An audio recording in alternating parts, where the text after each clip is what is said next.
H-Town Stories. I'm your host, Nick Ramirez. Today's guest is a local celebrity. He's the man, the myth, and the legend. He's actually my cousin, EJ Santillan, or as you know him from 104 KRBE, Mumbles. Hey. What's up, Mumbles? Man, could you realize I would have never thought in my life that I probably would have had a cousin that would be on the popular level on the media? Like, that's so crazy. I don't think I'm anyone special, but I was even the last person to expect that to happen. Dude, how did you end up at least working for that company? But before we get to that, we're going to get into it. I want to talk to you and introduce you to the audience. So this is my cousin. He is my uncle. Your dad's name is EJ too, right? Yeah. So your dad loved himself so much. He wanted to bless the world with another him. Yeah, I don't know the full story behind the name, but... You know, I've been working on that joke for like a week. I'm like really trying to think if it worked or not. Yeah, it was something like that. So why did he name you Junior, do you know? You know, I'm not too sure, but now I'm happy I was named after him just so, you know, it's something, you know, it's just like him and stuff. But growing up in school, when they try to pronounce it, I knew once it took like 10 seconds and they weren't saying anything, I knew that was me. What was the worst mispronunciation of your name you've heard? Man, it's like hard to remember. They've all been pretty bad. I mean, that's why my mom just gave me the nickname EJ, and that's always been my go-to because I didn't even want to give people the chance to pronounce it. Doctors, everything. I was like, whatever, just call me EJ. Shortening your name, do you think that helped you in some way advancing within your life? I think when it came to job interviews and applications, I think it helped putting my name was EJ versus EJ, because I think like a complicated name kind of pushes people back or scares them a little bit. And you've had experience with that your whole life, right? Yeah. And I just wanted to ask you that because I for people that go by nicknames, like I go by Nick most of the time. I don't really like saying Nicholas. It doesn't mean, I don't know, just that name seems so long and difficult for some people and they always inadvertently call me Nick, no matter what. They just call me Nick, and you know, only my family calls me Nico. But so I just wanted to see if there was something unique to that experience for you. No, not really. I mean, it's I've gotten used to it by now, just having a complicated, hard to pronounce name, and you know, it's to the point to where I won't even tell anyone my real name. I'll just tell them, just call me EJ, and that's that.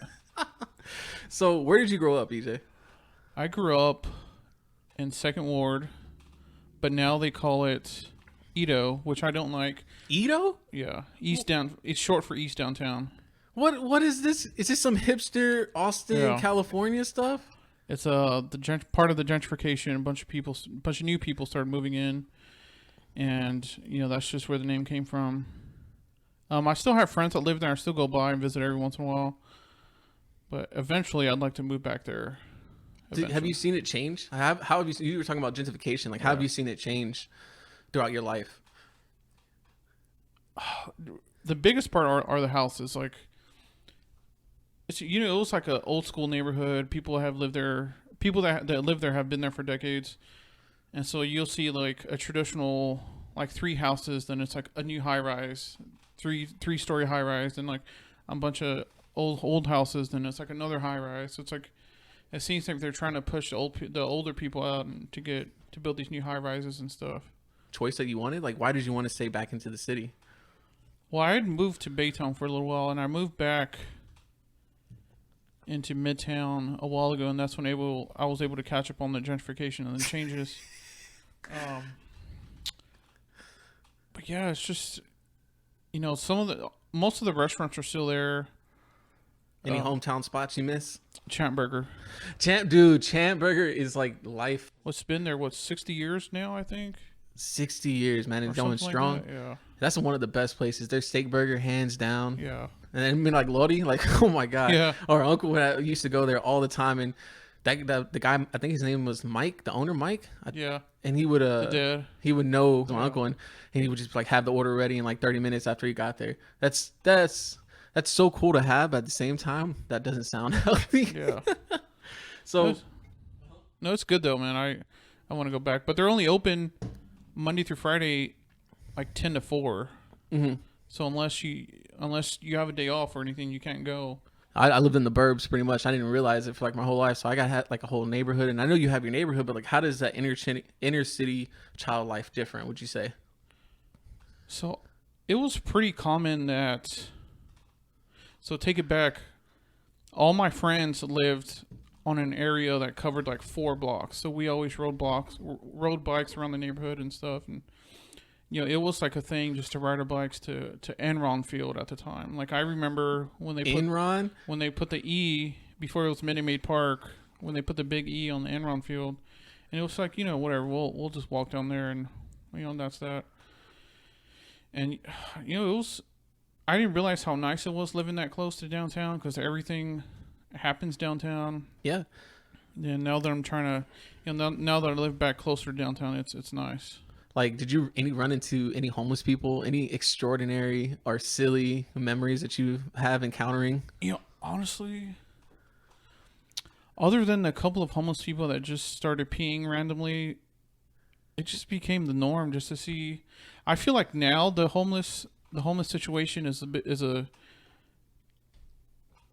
and some days I feel like it's more under control, and some days I feel like it's not, because they're starting to build like I call them like tent cities, where it's like 20 or 30 tents, and it moves every once in a while. But right now it's like right outside downtown. The last one I saw. That's a total different experience, I think, for a lot of people.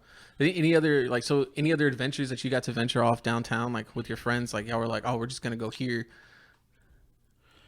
I remember we found this pathway. We found this bridge, and then the street was closed off, but there was a way you can ride your bike under this bridge, and it kind of like went down and came back up. And we started snooping. There's maybe like 5 or 6 of us, and that's where I saw my first. I don't think it was Playboy, but it was like a nude magazine. What? And it was. Someone had found like a bunch of stuff it looked like it was just thrown over the bridge, and so because we rode our bike under the bridge, and we'd race and stuff and all this stuff. And one day, one of our friends just found like a bunch of stuff that was just kind of thrown there, and there was like 2 nude magazines and some other stuff. And I just remember we all, like 5 or 6 boys, 9 or 10, be like, "What is that?" So y'all all found it together. Yeah, that is a pretty unique experience, man. I don't even remember. I don't think I ever found a magazine in my house, but I remember finding videotapes. Yeah. Like, VCR tapes. Like for those young kids out there that don't know what a VCR tape is, look that up. Like I remember my dad had like 6 laying down on the bottom, like of his bottom drawer. Like we wouldn't be down there, I guess. I don't know. The bottom drawer means safety in most people's life. So I remember that. So you got to find like a little unique experience with your friends. Like, do you ever get to talk to them about, like, you reminisce with them at times? Man, actually, I'm still in contact with one of them, but we've been friends since we were in pre-K. But I don't really talk to anyone else. Man, I don't even know how to get a hold of those people anymore. It's crazy, right? Yeah. It's crazy how short that time of our life is, but how impactful it is to who we are, man. Like, there's still a group of 11 kids I can still see in my head. We're all the same age and like playing outside in the cul-de-sac and everything.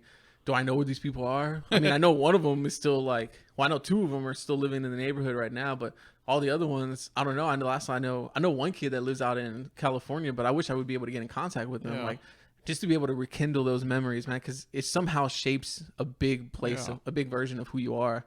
But so going back with your friends, like any other memories that you have going out, like living that inner city life that you're like, you know what, if my kid ever did that.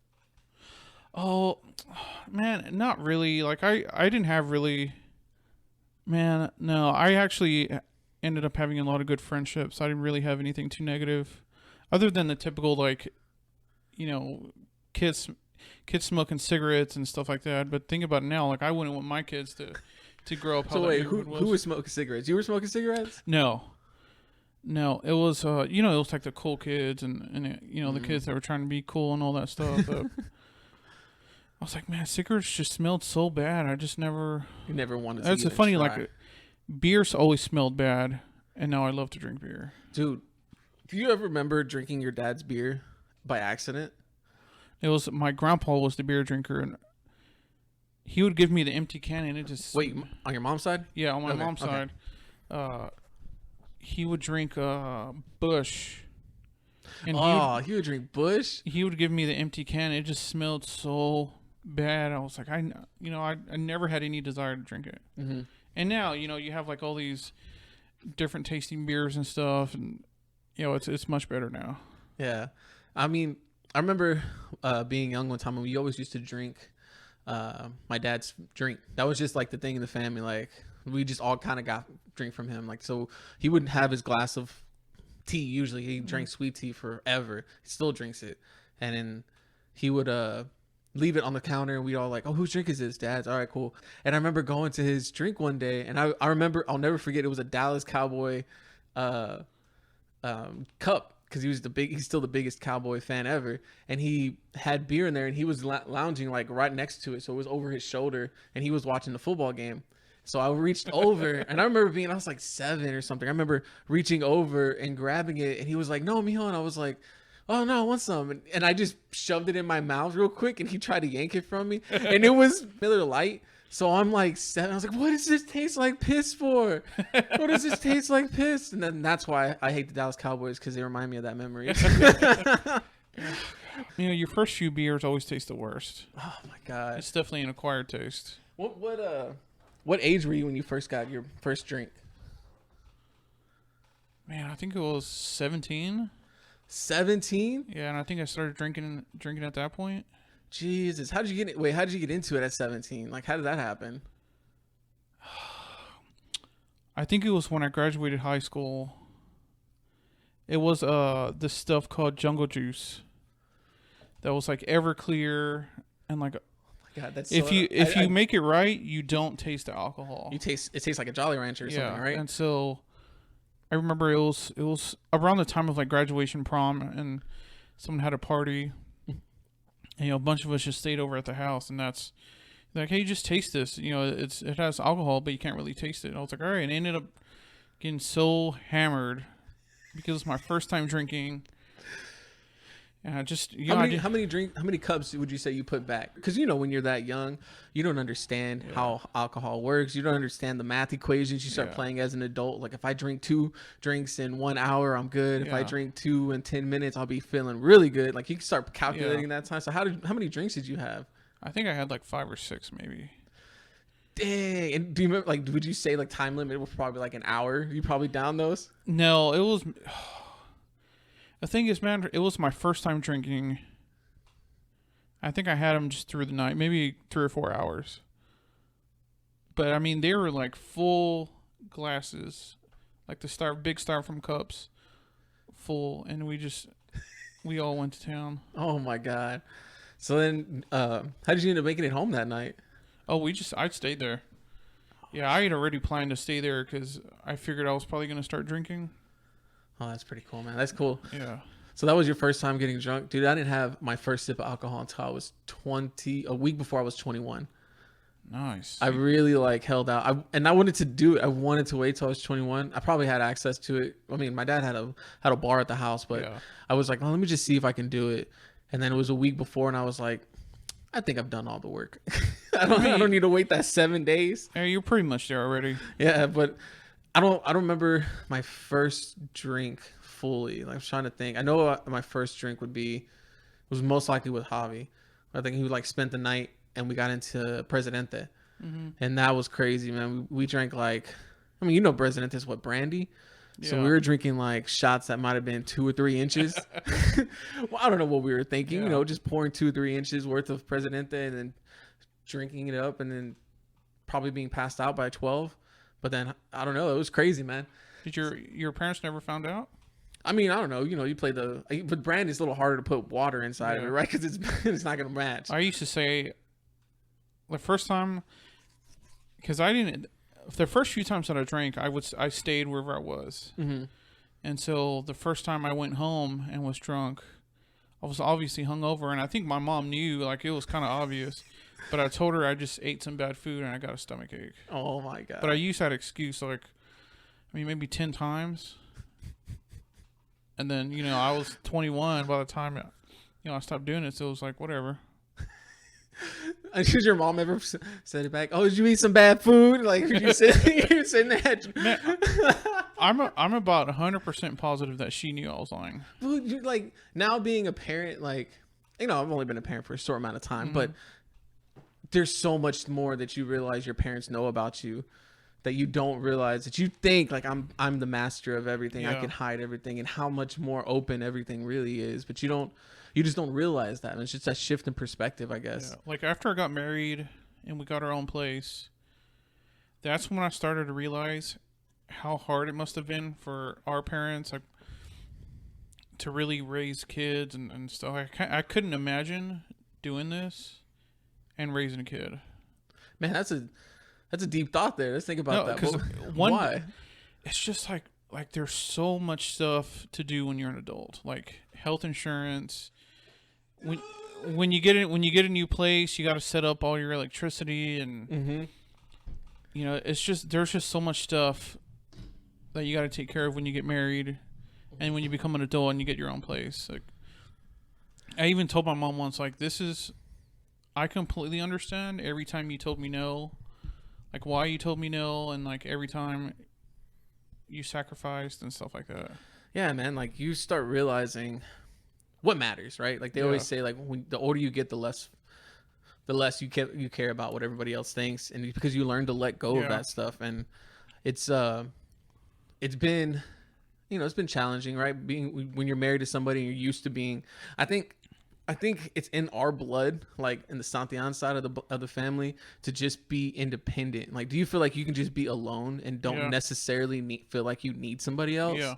And it's like, I feel like sometimes I let that get to me and don't allow myself to like appreciate her being there, because I'm just so built into being alone. Like, I don't understand if that's something from me personally or what, but I like that. But I need my time alone in order to, I feel like, function properly. Like, I just need to decompress. Is that something you feel like you have to do?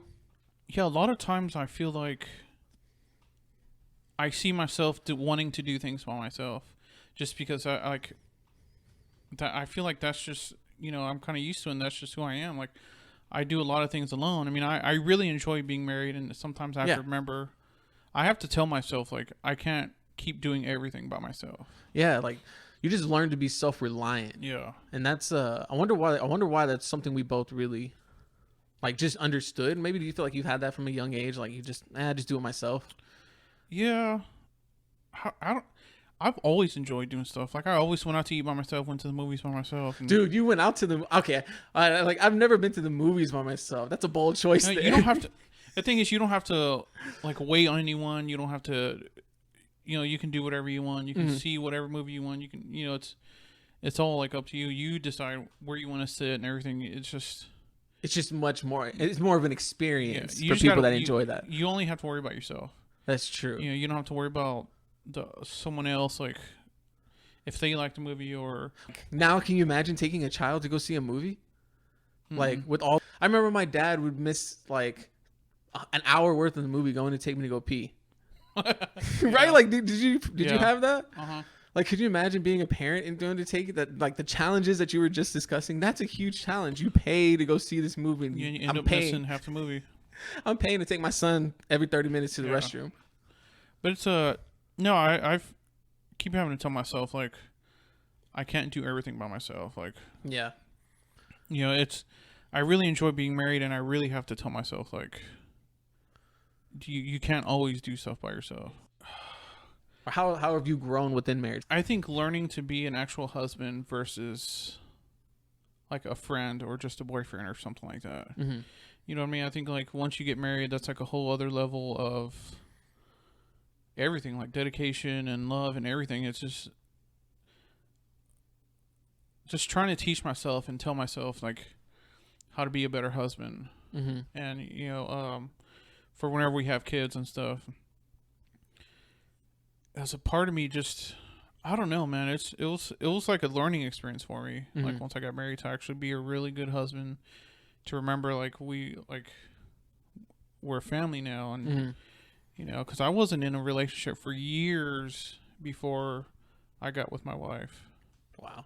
I mean, how long were you because once they say once you've been alone for such a long period of time, like you want that, right? Like, so how long were you like single, and you were ready to mingle the whole time? The thing is, man, like it was like, like a real relation. I mean, we were best friends for like 10 years before we got together. Mm-hmm. But I mean, I dated like here and there, but never really had like a serious relationship because it's when I started working at the radio station, and I kind of focused on that for a while. But man, she's helped me really become a better me. She's put me in check a lot of times, which is what I needed just to be better. And she's helped me think in different ways and just kind of open up. Yeah. Like the way I see the world and stuff like that. That's true, man. Having that right person. Yeah. It forces you to grow, and it forces you to like look in the mirror at times. And I think that some of us look in the mirror and then we turn away, rather some turn and face it. Yeah. So it just depends, man, on who you are, and I guess if you're ready for that too, that reflection. It's not always pretty. Yeah. I had a friend that said a funny thing. He said before he got married, when he would go out to eat for a nice dinner, he would go to like Whataburger or something. What? And it would be like $6, and now when he goes to a nice meal, it's like $200. Oh my god! But it's true. But you know what? Those are the things that we value, right? We value like I'm just gonna go eat. It doesn't matter where I go eat. And so like you want to like you want to show them a good time and stuff like that. You don't want to make them. You want to make them feel they're worthwhile, and they're loved and they're adored and they're cared for. And sometimes life gets to you, but let's go back a little bit further. So before you got married, let's talk about my uncle. So, my uncle, he passed at how old? How old was he when he passed? Man, I didn't mean to put you on the spot there. I gotta do some math, which I'm really bad at. Let me pull out the iPhone. I got the calculator. What we need? 47. 47. Wait, hold on. That doesn't sound right. No, yeah, 47. Yeah. 47, I want to say he was young. 48. He was young. He was barely. Oh my god. Yeah. It puts it in perspective now. Yeah. From my experience, like I didn't really know. Like this is the story I got with your dad. And I'm sure you know this story. I remember being outside with where it was Easter. It was your parents' house. Yeah, my parents' house. You remember this story? Oh, with the egg? Yeah. Yeah. So my sister had taken an egg from me because we were gonna do the Easter egg hunt, or she had taken a bag or something from me, and I got mad and I called her a hoe. Oh yeah, I remember this. Yeah. I called her a hoe. Did I know what I was saying? No, obviously not. I just knew it was a bad word, and if I said this, I could hurt her feelings. That's the way my childish mind thought. But I said it, and your dad turned me around so fast. And he's like, "Don't you ever say that again." And I was like, "Okay." But that was like my one experience with your dad that I'll never forget. Like, and I don't know if that attests to his outlook on women or his behavior, but like, what are some of your memories on your father that stand out? I always remembered how much he loved my mom.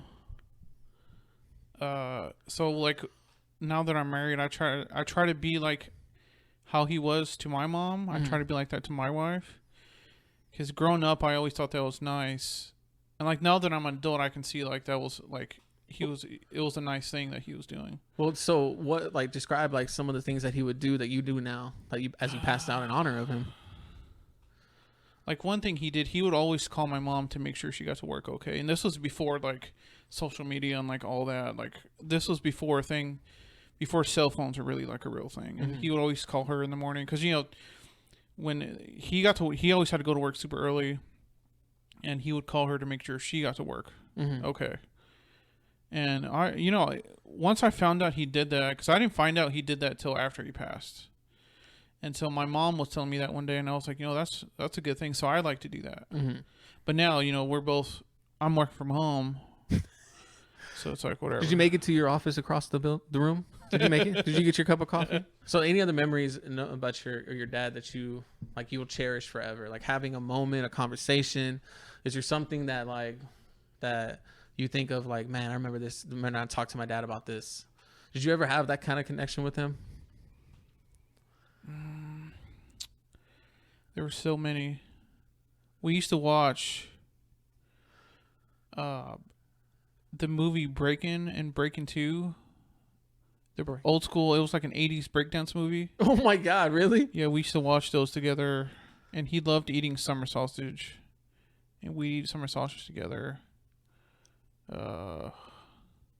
And he, like, even when I had a Nintendo 64, he tried to play with me, which I always thought that's like my ultimate favorite memory.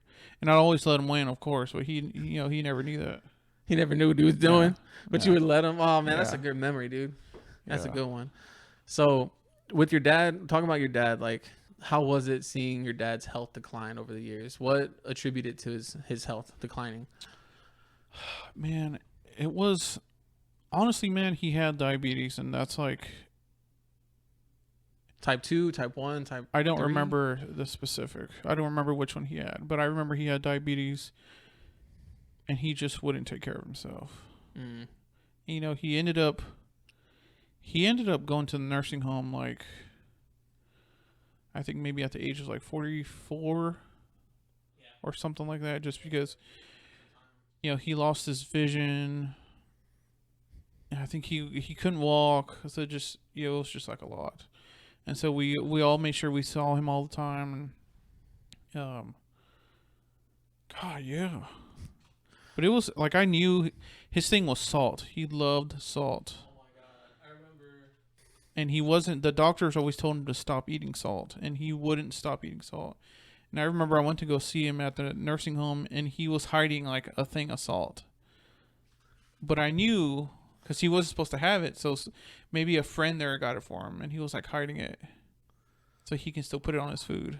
Wow. Like, what was it? Like, that sounded like an addiction to salt. Like, how does it get that bad? How do you get addicted to salt? I don't think he was addicted. I just think he was probably grew up that way.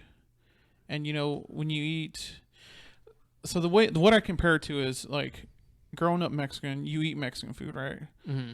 But it doesn't always taste as good when you go out to eat Mexican food. Mm-hmm. Right. So I kind of think of it as like he grew up eating a lot of salt food. Because usually like Hispanic people put a lot of salt and stuff in their food. So maybe that's how he grew up. Mm-hmm. And then once they told him no, you know, like old school mentality, it's like, I'm going to do whatever I want. Yeah. And so that's what I feel like he wanted to do. And maybe the food, because salt does give your food a better taste. So maybe when you take off the salt, it's like no flavor. Maybe his taste buds were gone with the diabetes too over time. Maybe. Who knows, man? It like, I remember the day when he couldn't walk anymore. It's like he was trying to drive home and couldn't. Wait, let's talk about that day. Like, where were you? Like, were you with him? He had to call you? He was picking me up from school, and he was having problems driving. And, like, I was just starting to learn how to drive. And, you know, driving home in rush hour traffic on the freeway, it's like, I didn't feel confident I could do that. So he ended up making it home. But I remember that was, like, the day, like, he had to start walking with a cane, and then eventually a wheelchair. Dang. Yeah. Do you ever have any anger towards that? Like, as far as like him, just like instances where you had like an argument with him that you might have.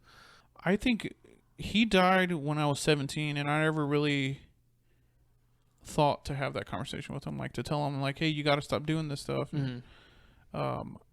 Like there was no question that, like, I knew that how much he loved me and my brother and my mom. Mm-hmm. So I never really had an issue with that. But now that I'm older, I see like I have to take care of myself better. Yeah. Because like I'm going to be 31 and he passed away when he was 47. That's a number you associate, man. Yeah. That's a scary number for you, man.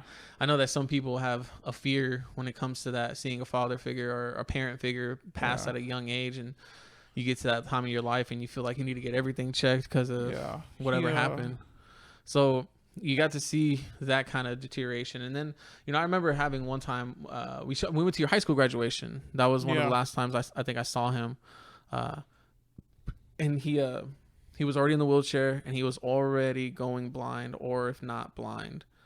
And it was just, as someone that was like just on the outside, like it was fascinating and scary to see at the same time, like someone's health just dissipate because they couldn't make better choices for themselves. So there was something going on that he held on to that allowed him to just let go like that. But it was just crazy for me to see, and that's why I just wanted to ask like how you felt about it. Like, you know, just it's just interesting to have that kind of experience. Yeah, with it was oh shoot. I mean, it was tough to see. Like I didn't really understand why it was happening when I was that young. Mm-hmm.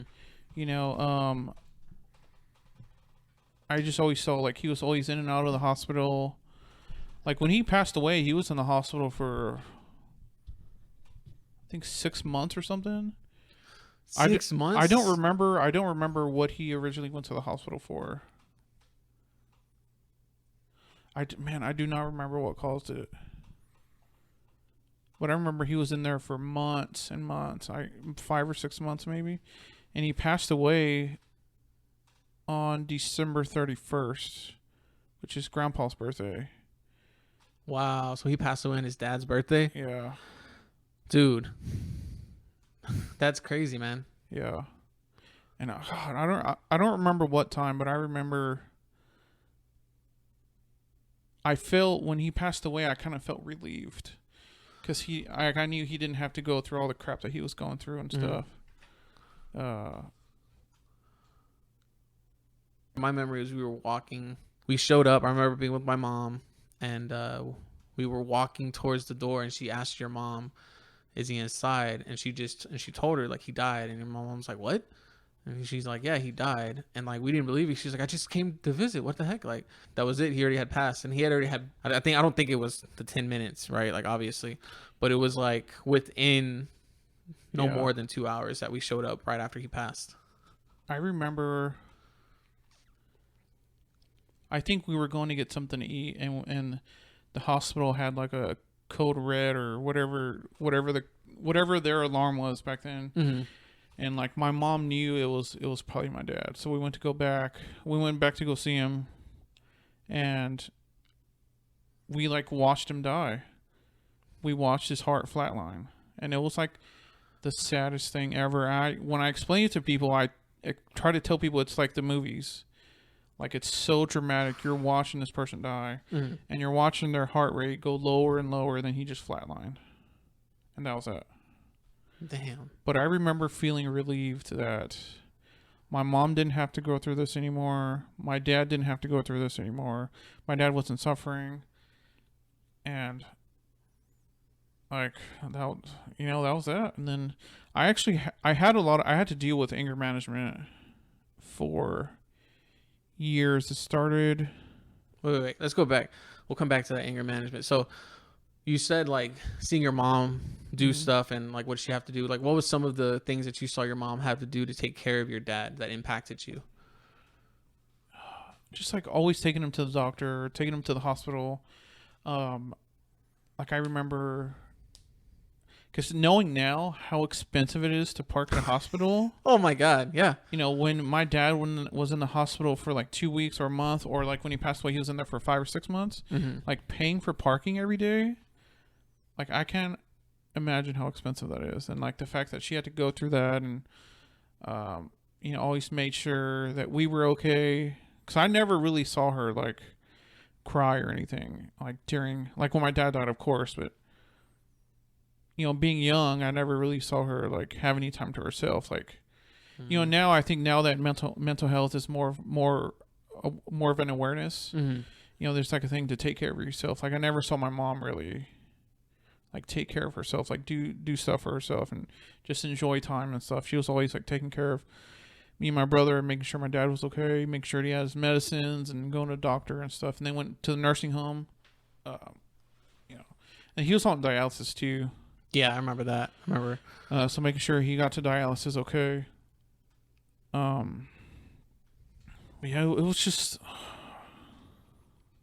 making sure we were fed every day, cooked, still cooked every day. You had to take anger management classes. So this started when I was in high school, because me and my dad just didn't get along, and part of me thinks because we were the same person that we just collided sometimes. Like we always like argued and stuff, and like part of it was like when my dad started to get sick, I would be mad at myself for having those dumb arguments, like not getting along with him.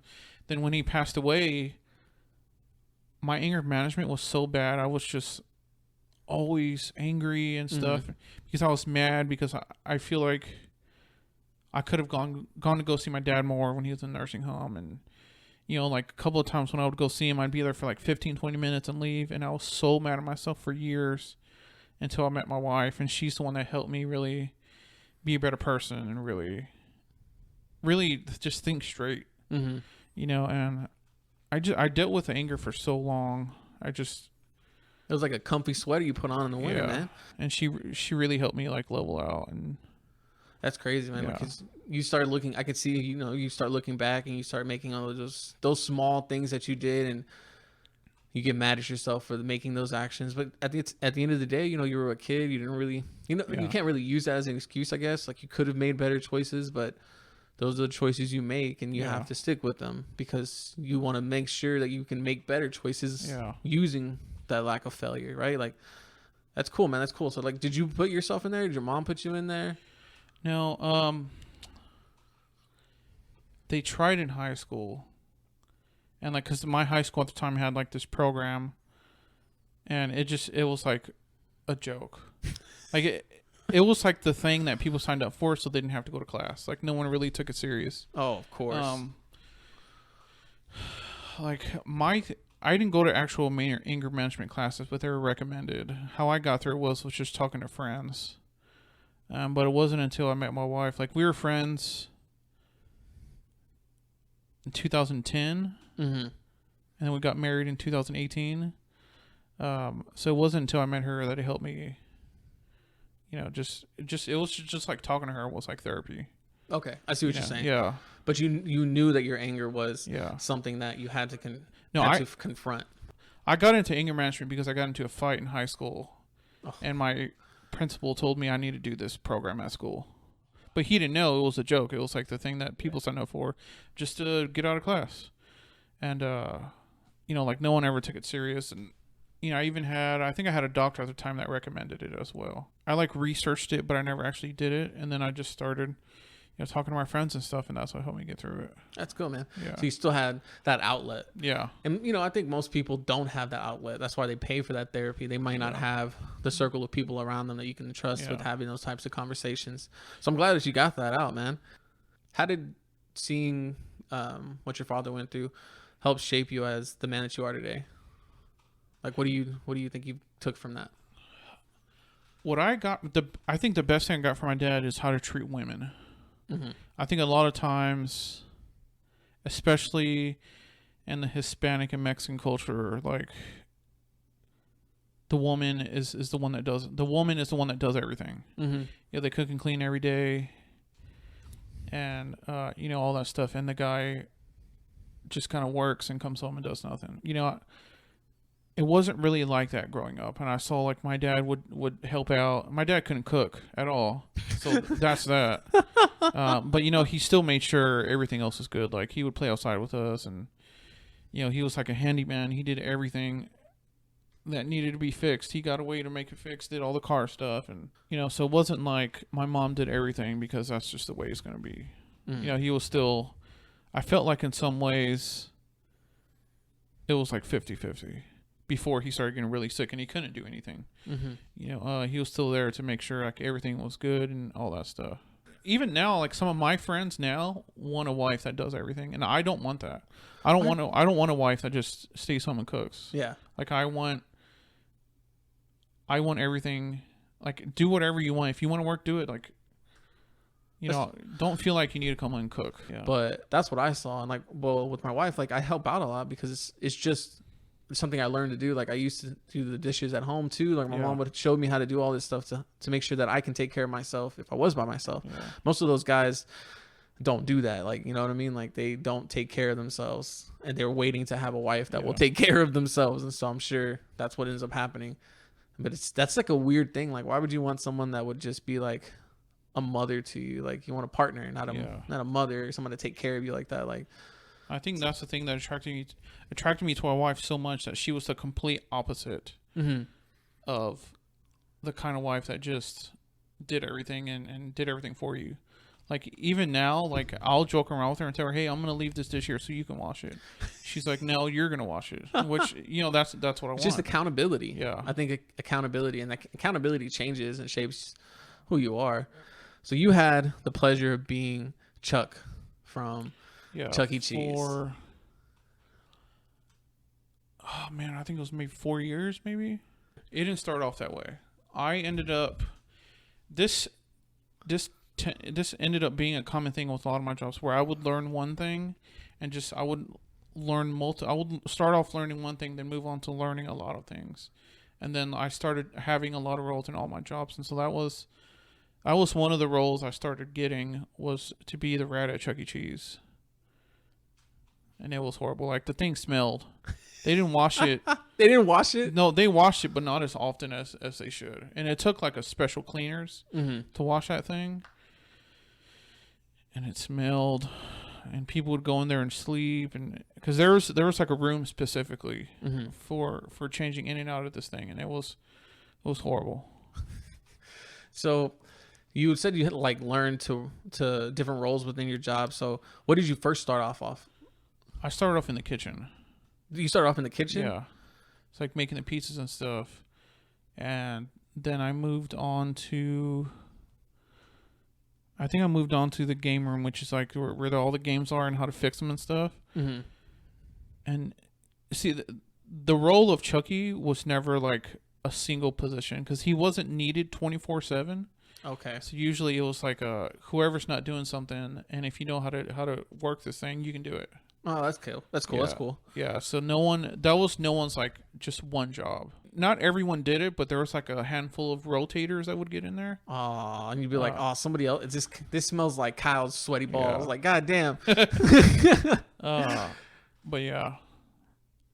Any fond memories from Chuck E. Cheese? Like any crazy, horrific child that you met?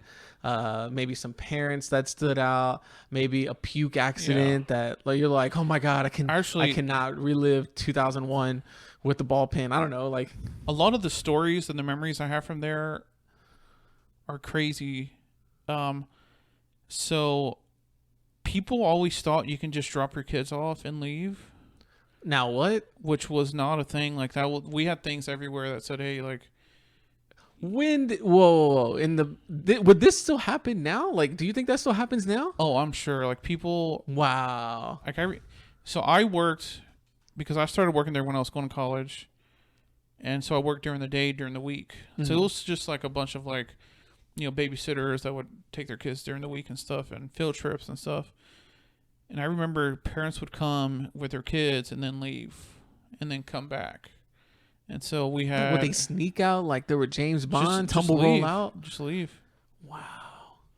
And so it happened on the weekend too, when it was more busy. But I remember we found a kid that was just walking around the parking lot, and this kid was maybe like 5 or 6, just walking around the parking lot, nothing really going on. And he's walking like he owns the place. Hey, y'all want to go to Chuck E. Cheese? Right here's my place. Right here, get in here. This is a good parking spot. So I think we saw him because he started crying, and so we got him, called the cops, and I don't know what happened with that. I think the parents eventually came and picked up the kid. Oh my God. But there was a police station right behind us, right behind the one that I worked at, and we did this thing where every night, 10 minutes before we closed, we'd turn off all the games to let people know, hey, you got to leave. Mm-hmm. And so there was like your last call. Yeah, there was like a family of 20 that maybe came in like an hour and a half before we closed. And so when we turned the lights off, they all got really mad. And so they wanted to fight and all that stuff. And they wanted to fight y'all? Because they were in the middle of playing these games, and we turned off their things and lost all their tickets or whatever it was back then. So we called the cops, and it ended up being like a small riot. You were part of a small riot? No, I didn't do anything. I was watching from afar. But I remember like a group of the cops came, and 2 cops tackled people. Another cop tased someone else, because I don't understand why they were so upset. I mean, I guess I kind of get it, but to the point to where they wanted to fight the managers and stuff like that. And, we try to at that time they would start cleaning earlier for the end of the night. So, and this was like a Monday night or Tuesday night when it's not really that busy. So they try to clean early to try to leave as possible after we close. And so they just made a huge mess. And, yeah, it just, that was like the craziest thing. Any funny memories with the kids? Like you're wearing something, you're wearing the Chuck E. Cheese suit and he tells you something silly or anything like that? Other than the typical, like, annoying kids, like, they would always hit me in the nuts. They would hit. That's what I'm saying. Like, yeah, I mean, but that was like super common. Why was that common by the little kids? Just to be funny, and like, would it be like we're talking like 7 or 8 year olds? Or are we talking like 13-year-olds that are there with their friends? It was a little bit of both. Oh Jesus! Yeah, it got to the point to where we would. Only guys wore it. A girl would only wear it if there wasn't like a guy, just because like most of the girls, we didn't force anyone to wear it. You know, like, so none of the girls there wanted to do it. So if you didn't want to do it, that's okay. Yeah. So it was just a lot of guys that wore it, and it got to the point to where, you know, we would take our shirts off and put it as a cup. Because, you know, you're wearing like a big costume, so you don't really need a shirt. Yeah. And it got to the point to where it's like, man, these kids, I mean, we had to do something, man. It got to the point to where it was bad. So you had to leave, did you have to leave signs that don't kick people in the nuts? No, it didn't get to that bad. Don't kick Chuck in the nuts. That's pretty funny. Like, you know, when you work with a bunch of kids, like at that young, man, you never know what they're going to say. You never know what they're going to do. And it's just the funniest thing, especially being in an atmosphere like that, where it's hyper, it's fun time. Like they know they're allowed to go crazy within that place. Like I cannot imagine dealing with kids all day and then having to deal with them like that.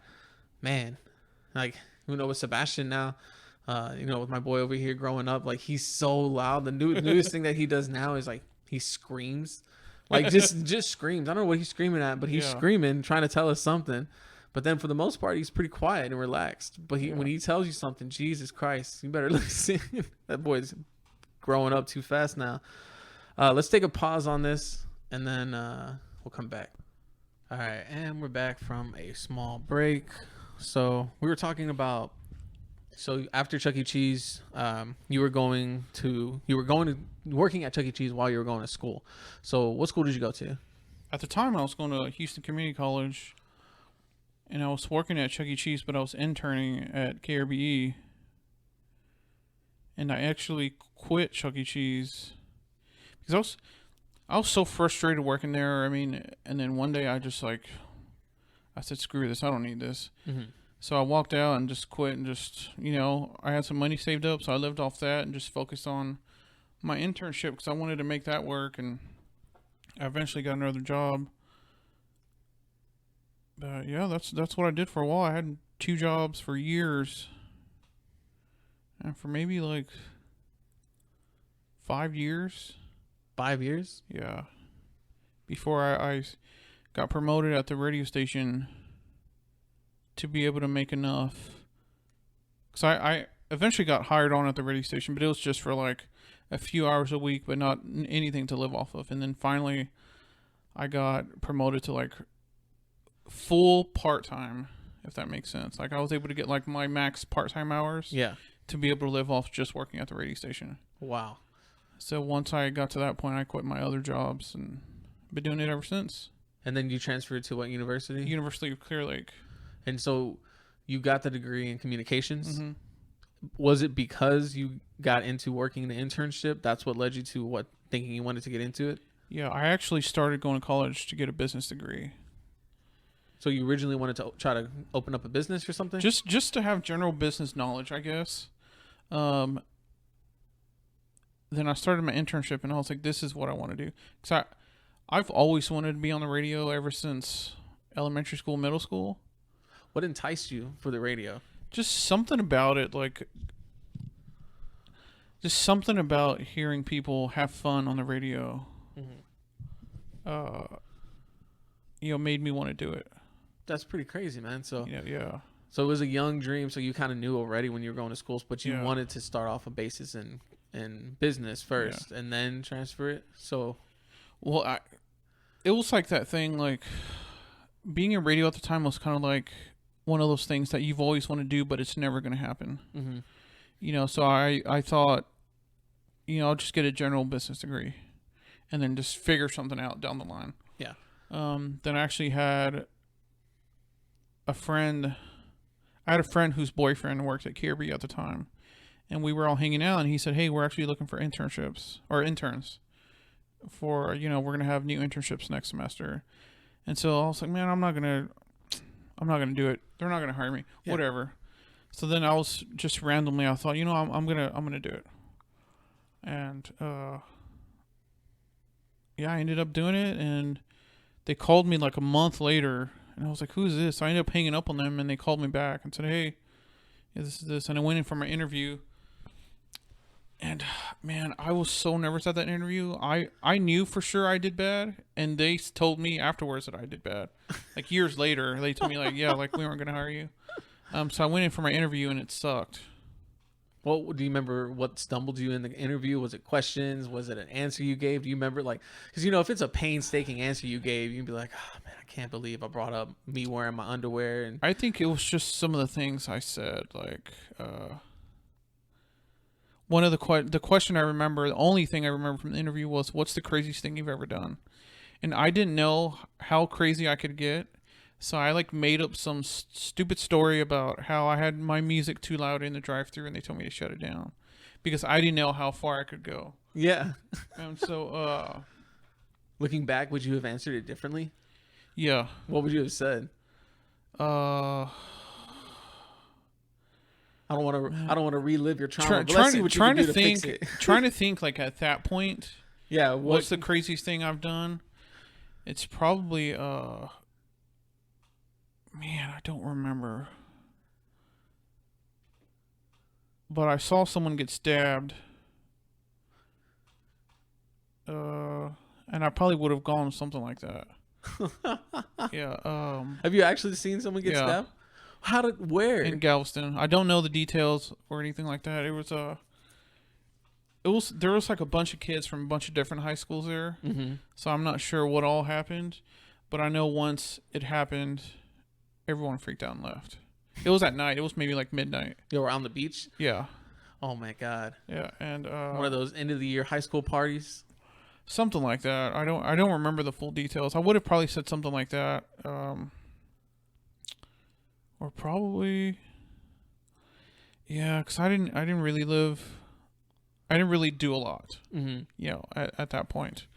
But anyway, after the interview, I knew it sucked. I was like, you know, at least it's cool. They let me come up here or whatever. And I got on the elevator to go down to leave, and I got on the elevator with these two white guys. They were asking me all these questions about, you know, why do I want to be in radio and all this crap. And it turned out it was like the two main people that it was Ryan Chase and Eric, and I didn't know it was them. Oh, you didn't? No. And so you just happened to talk to them? Yeah, they just so happened to get in the elevator same time as me. But because of that interaction, Eric was like, you know, we need to hire this guy. Wow. And so if I didn't get in the elevator, I wouldn't be working there right now. Sounds like something written from a movie script, man. Yeah. It's just too easy. It was fate, man. I feel like something told me, I remember I was leaving and something told me, I'm going to try to wait to see if my friend is going to leave at the same time. Mm-hmm. And I waited maybe 10 minutes and nothing. So I was like, you know, I'll just see him later. And so I got in the elevator with these two guys, and, you know, it just kind of happened. That's pretty cool. Yeah. So that's, I mean, because he was your best man at the wedding, right? No, we just let him, because me and my wife both met. We were both interns at the same time. Mm-hmm. And he both played a part in our lives, like at the beginning. The group of interns that interned that semester, we're all still friends for the most part. But I feel like Eric had such a big role in our lives at that point that when we got married, because if he didn't tell them to hire me, I wouldn't be getting married either. Well, that's true. So we just had him say a speech at the wedding. Oh, okay. Yeah. That's nice, man. That's a cool Yeah. experience there. So you met your wife there. You said you were friends for 8 years. Let's talk about, how did that friendship grow, and how did it start, and then how did it morph into what later became a marriage? It was 7 years. We were best friends for 7 years, and then got together, and then later engaged that year.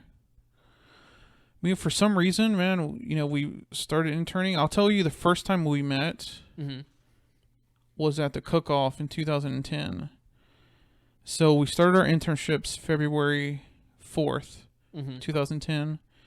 And the first time I met her was in February 2010. It was at the cook-off. And I'd never really seen her in person, or, I saw a couple of pictures here and there, but I didn't know what she looked like. And so there was 4 of us interns getting into this cook-off tent. If you've ever been to the cook-off, you have to have a wristband to get in. And it's not, usually the cook-off wristbands are not something that you can buy. You have to know someone. Yeah. To get these wristbands. And so I had the wristbands for my whole group, for all of our interns. And she saw me at the tent, and I looked at her. I just ignored her and looked the other way, and she was waving at me, but I didn't know that was her. I thought, first of all, I didn't even know that was Caroline. Yeah. Second of all, I thought she was waving at someone else. So the first time we met, I ignored her. That's hilarious. And since then, we just became good friends, and we just kind of clicked. And actually, it was her idea to see, if we want to try to take it to the next level and see if it works. To be in an actual relationship, because we were best friends for a while. And both of our families like each other, so that's good. And once I knew I always wanted to be in her life one way or another, and then we both decided, let's see if we can make it work, and it worked, and we got married, and it's like the best thing ever. Man, that's great. Yeah. So so was she here, for the most part? I think you said she lived up in Tennessee for a little bit too. No, she was born and raised in Kingwood. Then she actually got a radio job in Charlotte, and did that for a couple of years, then moved back to Houston. And y'all were together at the time? Yeah. No, we were still friends. This was good. A couple of years after we met that she moved up there, and got a radio job, and then moved back to Houston. To grow through the friendship, and then grow into getting married. I mean, it sounds like you have a great relationship with your wife, and that's something, I'm glad you come home to every day. And so going back to, let's see. So you were talking about college, graduating from college really, impacted your life. So how would you describe that? How did it impact your life, and what was the importance of it? It was important because I was the first person from my family to go to college and graduate. But my favorite memory from graduation is whenever, when you graduate, you do the whole thing, and, afterwards there's a big crowd of people. And so I was waiting afterwards, trying to find my family. And then my mom runs up to me and starts crying and hugs me, saying that she's so proud of me. And for some reason that made every project worth it. Just to hear her say it like that, and she was so proud of me. So I got a college degree in college education, and that's my favorite memory. That's awesome, man. How did you feel like it would help or impact your life? Actually, a couple of years into college, my 4-year degree was actually a 7, because I ended up stopped going to college because it was to the point to where I was halfway into my internship, and I was really starting to be good at it, really starting to do good and meet the right people. I felt like I wanted to focus on that for a while. So I actually flunked out of college. And oh, wow. I didn't go to college for 2 years.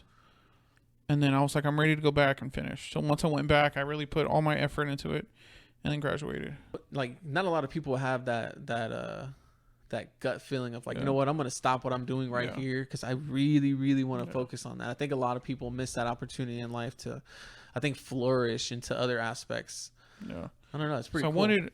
I was going to school nonstop. I didn't take a break after high school. And I know everybody does that, but I feel like I just needed a break. But you know what? You probably grew immensely because of that. I just wanted to, because I was doing my internship, going to school, and working. And I needed a break from school. So I just wanted to work and do my internship. When you came back, you were refocused with a much more... I think, actually, by the time I finished school, I was already hired. Oh, wow. So it was just for like a few hours a week, right? So I just wanted to focus on that. I just wanted to work my regular part-time job and do to work at the radio station for the few hours. But I knew those few hours would help in the long run if I just met the right people. And so I would like hang around after like my days that I work, I would hang out around after and just meet people, and you know, it eventually paid off. So networking, right? Yeah. When did you learn? Like, who taught you that? Like, how did you learn that? Did you pick it up being within the business, or was that just something that you did naturally? I think it was actually I probably learned that during my internship.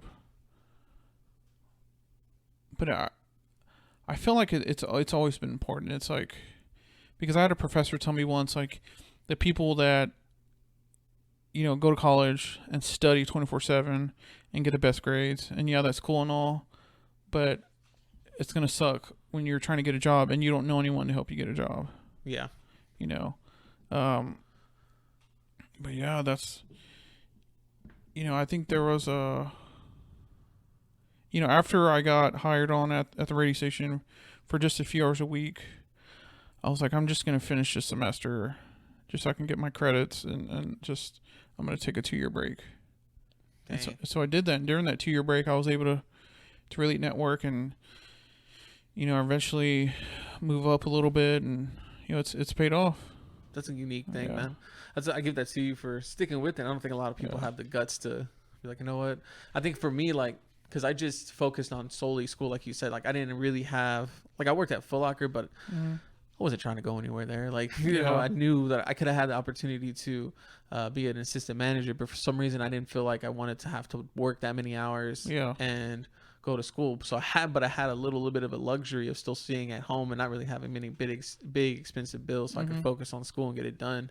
But, you know, going for 2 jobs, like, but that's even better, man, because it paid off all that effort. Yeah, it did. Definitely did.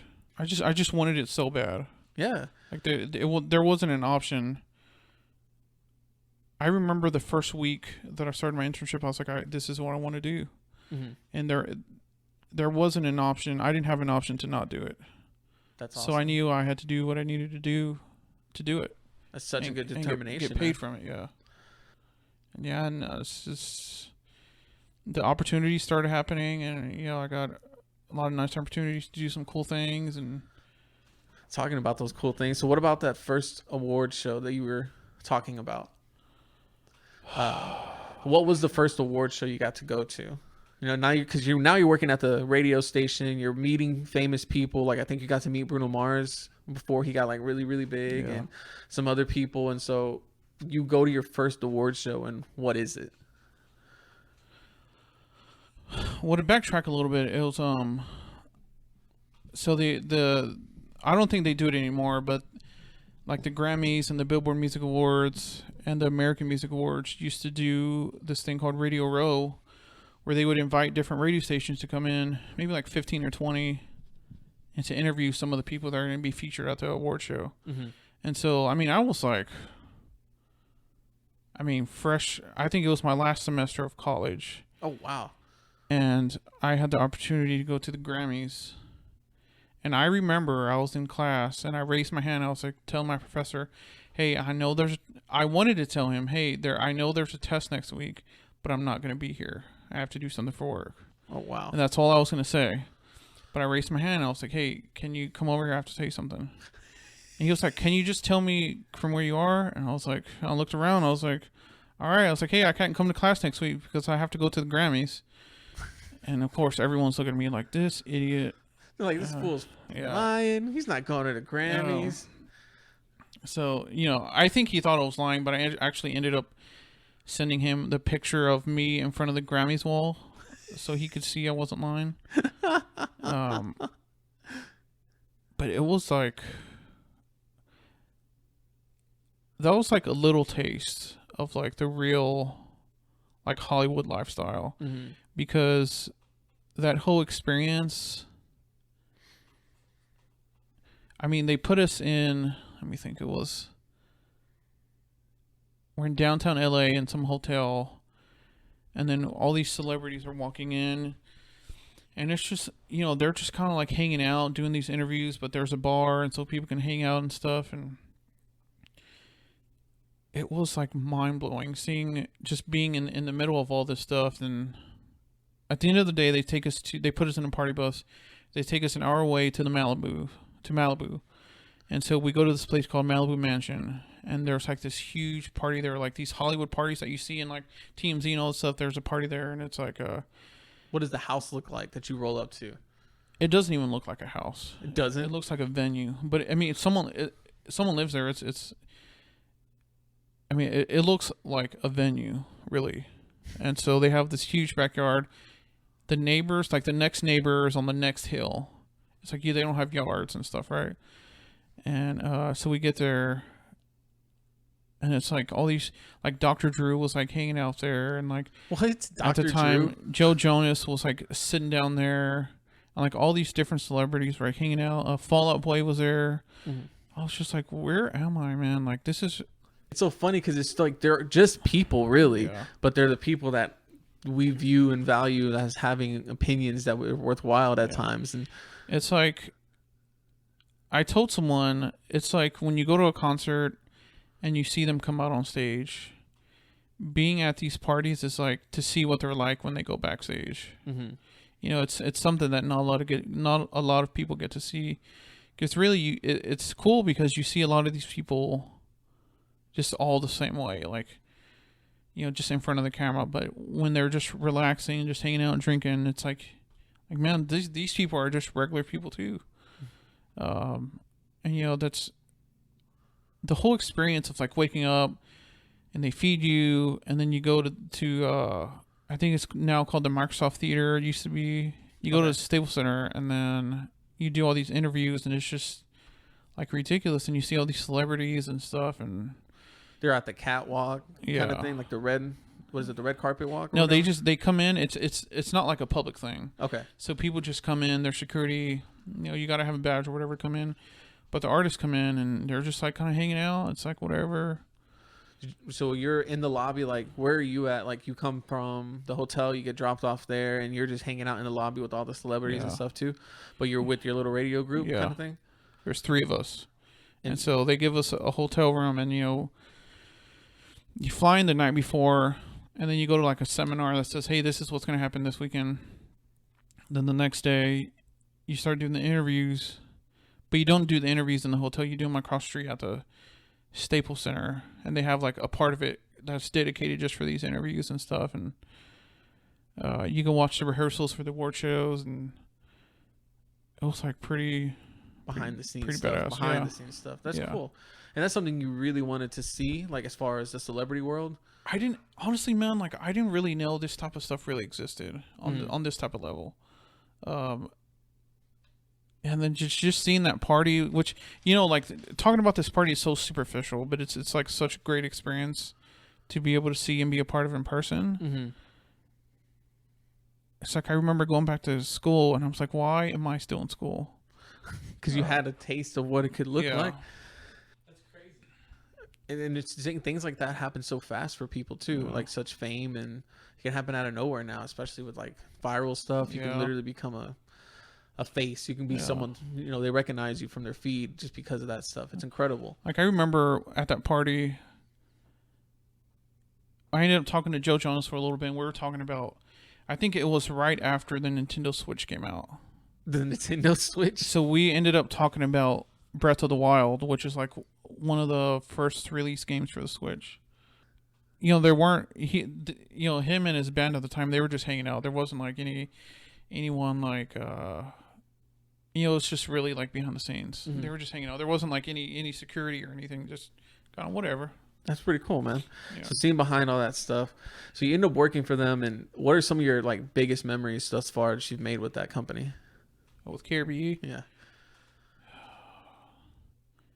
It was probably the first day. Man, my favorite memory is, so I grew up listening to Paul Wall, right? Which a lot of Houstonians did. But I remember, I think it was the 2012 Olympics. Him and Johnny Dang said they would give out grills to all of the gold Olympians that got, all the Olympians that got the gold medal. That are from Houston?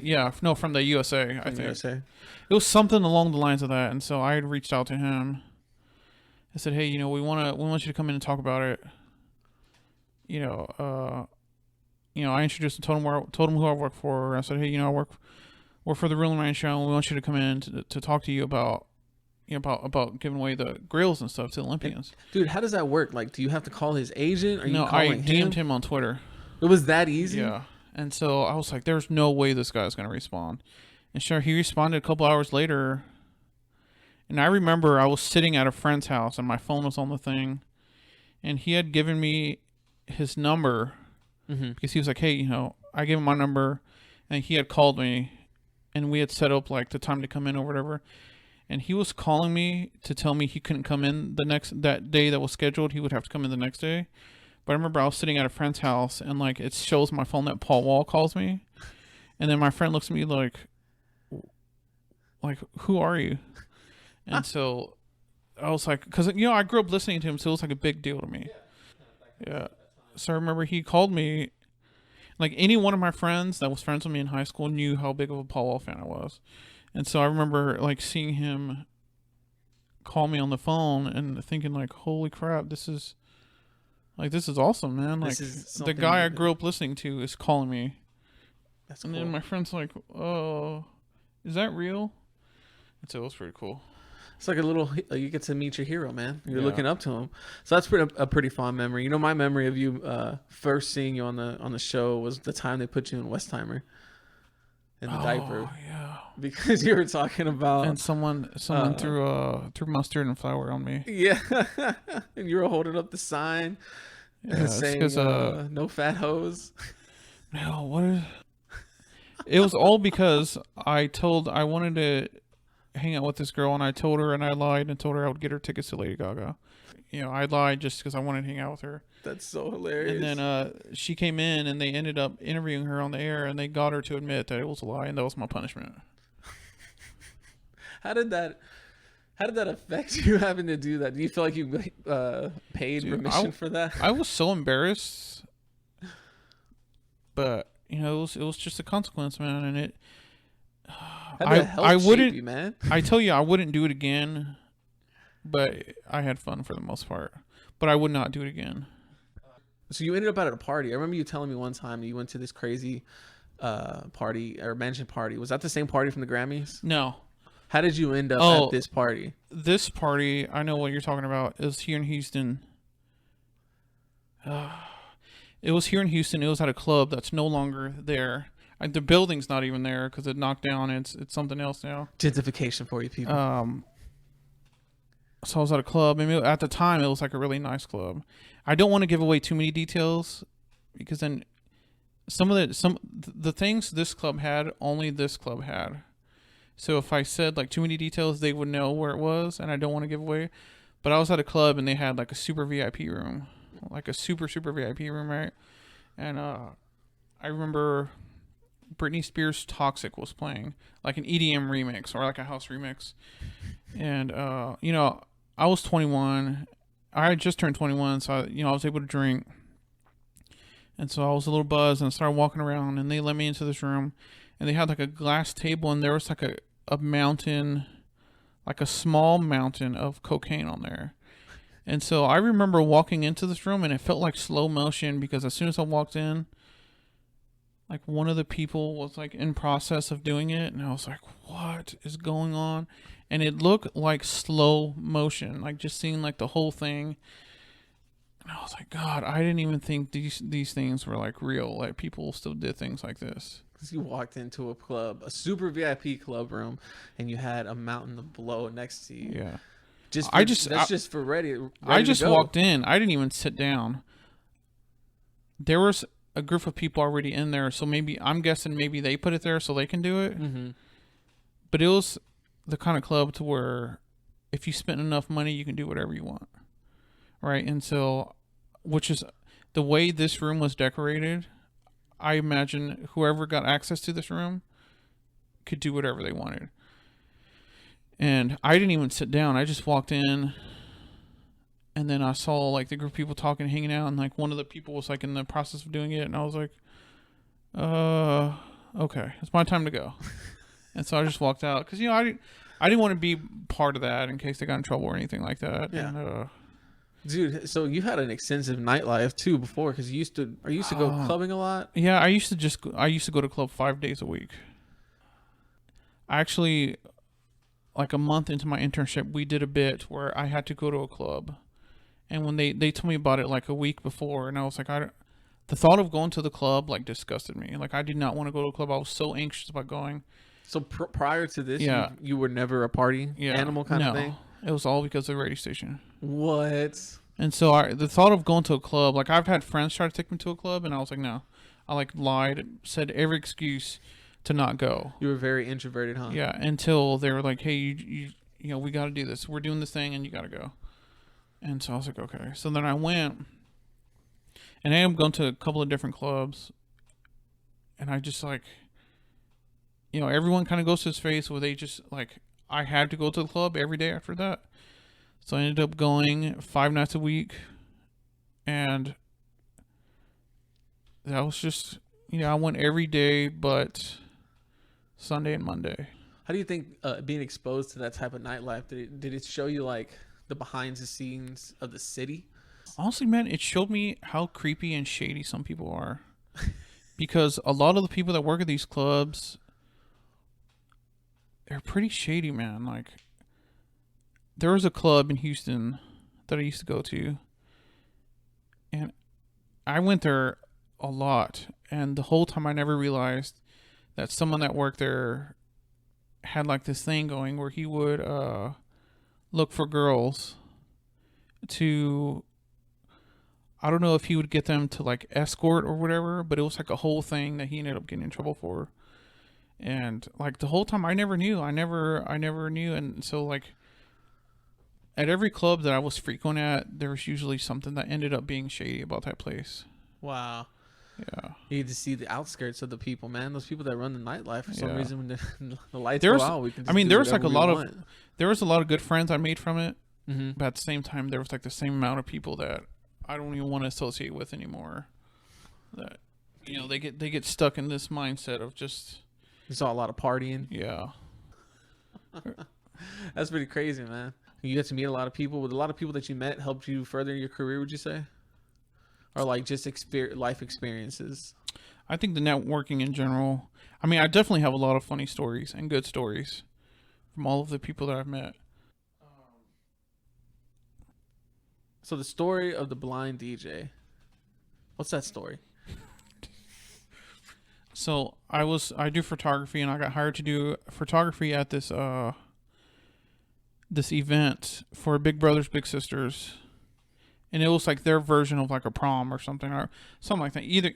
Anyway, it was like an event where I got hired to do photography at, and I remember I got there, I was setting up and stuff, and the music started or whatever, and I remember hearing this guy and thinking, this DJ is awesome, like who is this guy? Because this was just a couple of years ago, and I wasn't really going to the clubs anymore. So I remember hearing this guy, and he was like on the mic too. I mean, he was like a really active, like really good DJ, and he was just really into it. And all of his mixing and his beat matching was good. And so I went up to look, and there was like a guy that said, not the DJ, but there was a guy he was with, and turned out it was like one of his coworkers that helps him like get around and stuff. And I was like, who is this guy? He said, DJ Willie the Kid. And then he was telling me about him, and I saw like the whole time the DJ wasn't looking at his computer or anything or mixer. He was just kind of looking to the side, and he was just kind of grooving with the music. But when he would switch songs, he was still like looking away. And I was thinking, what is this guy doing or whatever? And so the guy he was with told me that he's blind, and I was thinking, like, for a blind DJ, this guy is better than most DJs I've heard in Houston. And let me make sure that's his name for real. You gotta shout him out, shout out his Instagram, let him blow it up. Having the sense, I guess. What kind of layout does he have to have? Like, he just feels the music. Yeah, his name is DJ Willie the Kid, and towards the end of the night, I was looking at his setup, and he has like a whole thing, and he says he just, he's memorized every button of his mixer, and he just knows the songs by heart to when to start mixing, and the dedication that must take to learn that stuff and not be able to see it. And he was even like on the mic and everything. I mean, he didn't miss a beat just to see, and I was like, Jesus Christ, this is awesome. It made you really appreciate the things that you have, because this dude has to work twice as hard. I mean, he has to memorize a whole switchboard. He was just telling me he just feels the music, and he can just tell when it's time. I mean, he can still hear it, but like now, like DJs, he had his computer set up, and you look at the you try to beat match and try to match it up, and he can't see any of that. He just knows when to switch it. Yeah, he literally has to just feel the rhythm unless it speaks to him about it. Yeah. That's an interesting story, man. So you met him a while back. You still see, like, have you ever gone out and still seen him? No, he actually lives in like Nacogdoches or something. I think he lives in Houston, but he's going to school in Nacogdoches.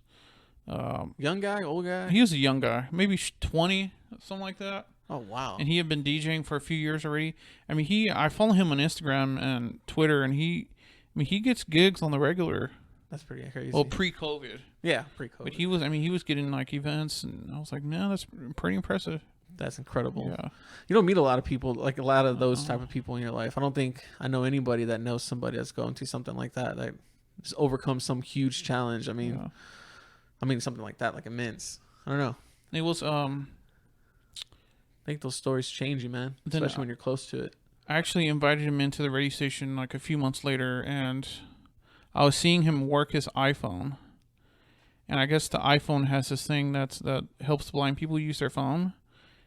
It was like seeing him. He has like all these movements and gestures memorized to help him like do everything on his iPhone. Wow. And like, oh man, it was like really good to see. That's crazy. Yeah. So let's see. I think we pretty much wrapped it up with what I wanted to ask you about. We're always welcome to come back in on another episode, and we'll dive deeper in and see where else we can get some other incredible stories we can get. But I want to leave you with a question I always ask every person I interview.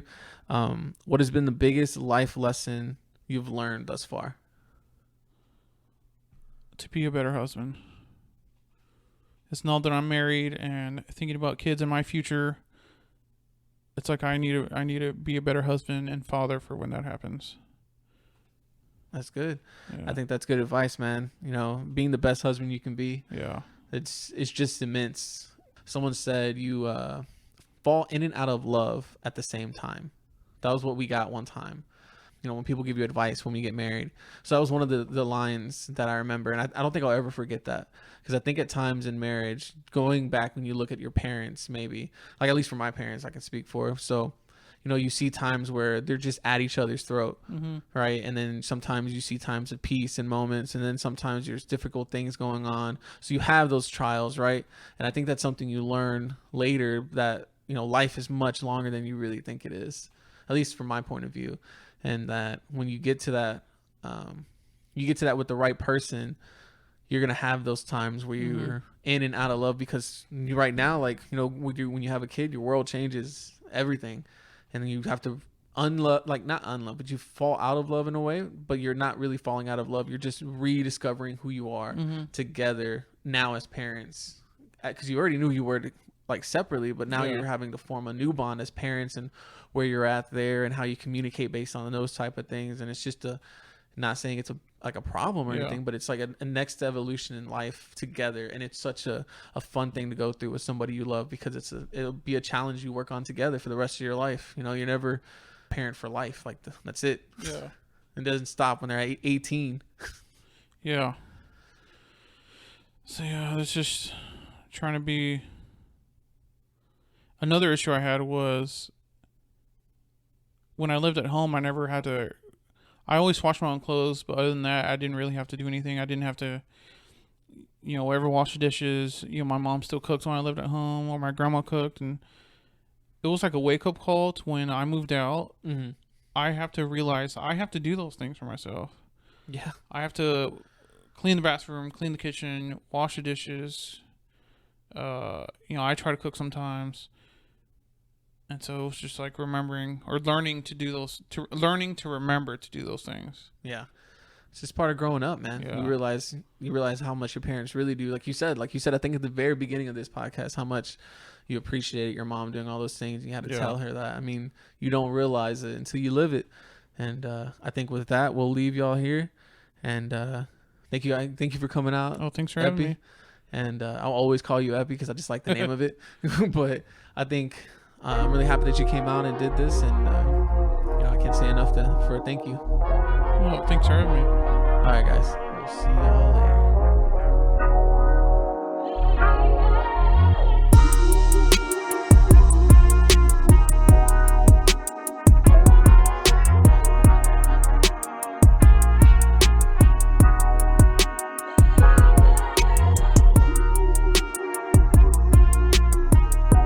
That's the end of the episode. Thank you guys for listening. If you enjoyed it, please hit that like and subscribe button down below to get the latest updates. Until then, see you guys next time.